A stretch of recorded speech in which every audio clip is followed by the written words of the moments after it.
Selamat malam saudaraku, salam sehat selalu ya. Jangan lupa hati harus gembira karena hati yang gembira adalah obat yang paling mujarab.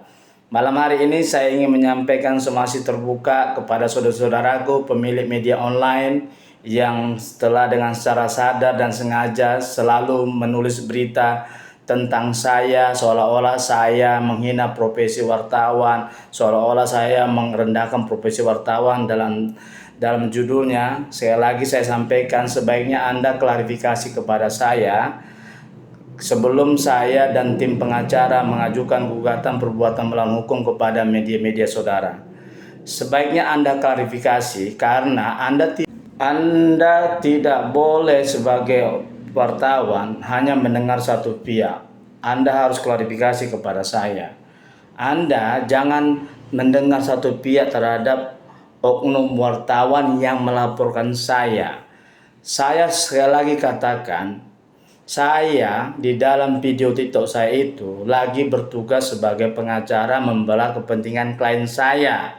Klien saya wawancarain karena klien saya dilaporkan oleh oknum wartawan tersebut ke Polda dan juga ke Polsek Patumba. Bagaimana mungkin seorang pengacara tidak memberikan pembelaan? Jadi di dalam TikTok itu saya hanya menyampaikan bahwa oknum-oknum wartawan jangan menjadi provokator, dan itu hal yang biasa sebagai pendapat dan saran dari saya dan nasihat. Karena apa? Apabila seorang wartawan lagi bertugas meliput suatu kejadian, dia harus menjaga jarak, dia harus pakai beg nama, dan dia juga jangan mau berbenturan secara langsung kepada para pekerja yang mau masuk. Saya ini kan melihat videonya secara langsung dan mendengarkan cerita dari klien saya bahwa oknum wartawan tersebut berada di paling depan. Makanya video itu sudah saya serahkan ke polisi atas laporan saya terhadap wartawan tersebut juga. Saya juga melaporkan wartawan tersebut ke Polda tapi dilimpahkan ke Poltabes. Jadi di sini pada waktu restoratif justice itu bukan saya nggak mau berdamai meminta maaf. Saya mengatakan, saya hanya minta kepada Juper tunjukkan di detik dan menit keberapa saya dinyatakan salah secara hukum. Karena undang-undang ITE ini kan harus menghadirkan saksi ahli dan tidak gampang untuk menetapkan tersangka di dalam undang-undang ITE. Lagian saya putar-putar TikTok saya itu, saya hanya meminta bahwa oknum wartawan jangan menjadi provokator. Tolong dipahami saudara-saudaraku yang wartawan. Bahasa itu tolong dipahami. Kalau saya katakan jangan menjadi provokator, artinya saya tidak mau profesi wartawan dijelekin ataupun disalahgunakan oleh oknum wartawan yang lain. Memang dalam video itu saya lihat oknum wartawan yang melaporkan saya dan melaporkan klien saya itu memang berada paling depan. Makanya saya katakan para pemimpin wartawan yang ada di media ini, undang saya tunjukkan, kita berdebat. Saya belum melibatkan para pengacara-pengacara. Kalian memang ada organisasi klien, kami pun ada. Wartawan memiliki anggota yang banyak, pengacara juga memiliki anggota yang banyak. Tapi di dalam penegakan hukum, jangan pernah intervensi hukum. Saya tengok berita-berita di media, dan sampai sekarang belum dihapus. Saya sudah print itu. Seolah-olah berita itu telah membenturkan saya dengan profesi wartawan. Padahal profesi wartawan itu kan profesi. Saya ini sekarang lagi bermasalah dengan oknum wartawannya, bukan kepada wartawan semua. Oknum wartawan itu melaporkan saya. Saya nggak tahu kenapa dia melaporkan, apa dia nggak tahu undang-undang advokat, atau dia tidak tahu semua saya tentang undang-undang ITE. Jadi dalam undang-undang ITE itu harus ada juga aktusnya dan mensreanya. Nah, dalam TikTok saya itu, saya di situ posisi memang lagi membela klien saya. Saya tidak ada kebencian kepada Deddy Irawandi Lubis. Saya tidak kenal dia dan saya tidak ada memaki dia secara langsung dengan menyebutkan namanya. Saya menyebutkan namanya, meminta dia harus mengklarifikasi beritanya. Nah, saya mengatakan lagi, oknum wartawan jangan menjadi provokator. Saya tidak ada menyebutkannya. Saya bilang wartawan jangan menjadi provokator. Jadi di dalam undang-undang ITE itu harus ada aktus dan mensreanya, harus sama. Saya tidak ada niat jahat untuk mencemarkan nama baik Anda, Saudara Deddy Irwandi Lubis. Cuma Anda tidak memahami profesi saya sebagai pengacara, sehingga Anda melaporkan saya dan Anda meminta teman-teman Anda menyudutkan saya. Untuk itu di dalam malam hari ini saya sampaikan sekali lagi kepada media-media online yang saya sudah print nama-namanya, Anda harus mengklarifikasi berita Anda kepada saya dan menjelaskan apa maksud berita Anda, ya. Saya akan melakukan gugatan perbuatan melawan hukum kepada media-media yang dengan secara sadar menyudutkan saya, membenturkan saya, dan telah menuduh saya menghina profesi wartawan. Padahal saya tidak ada menghina profesi wartawan. Saya ulang sekali lagi, saya tidak ada menghina profesi wartawan. Dan saya siap masuk penjara kalau memang saya bersalah.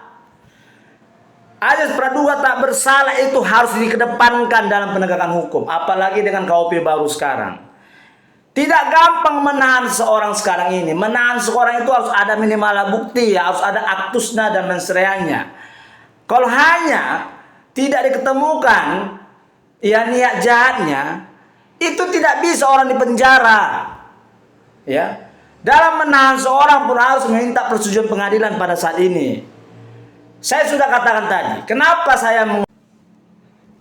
saya mengeluarkan kata-kata tentang oknum wartawan.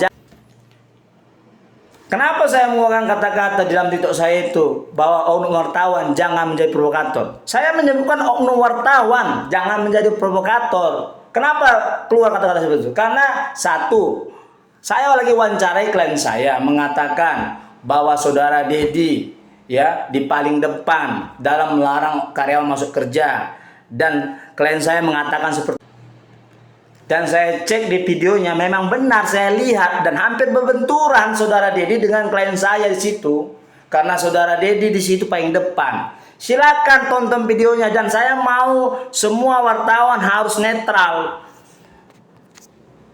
di dalam penegakan hukum, harus netral. Saya pengacara tidak takut dipenjara ataupun mati sekalian kalau memang saya bersalah. Dan saya katakan, 3x24 jam kalau media-media online yang menyudutkan saya dan menyatakan saya seolah-olah saya telah bersalah dan menggiring saya menghina profesi wartawan, Anda harus klarifikasi berita Anda. Saya tidak pernah menghina profesi wartawan.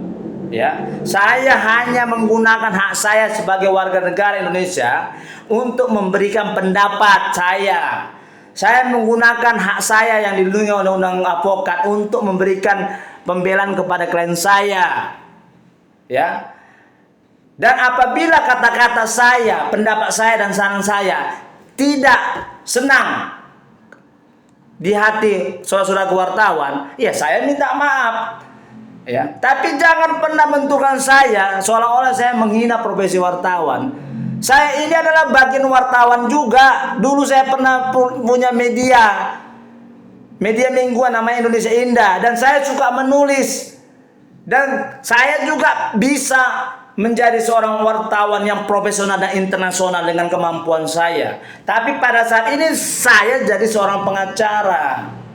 Saya mencintai profesi wartawan, makanya berkali-kali saya katakan, apabila ada 70-80% wartawan di Indonesia ini, khususnya di Sumatera Utara, memiliki integritas dan tidak gampang disuap dan melawan mafia judi, melawan mafia narkoba, melawan para pejabat korup, mungkin Provinsi Sumatera Utara akan bisa bebas dari judi, akan bisa bebas dari korupsi, akan bisa bebas dari narkoba. Itu kan saya kasih saran.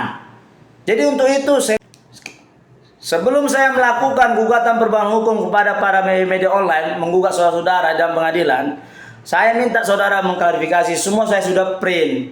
Ya, saya tidak mau saudara-saudara mensalahartikan apa yang saya sampaikan.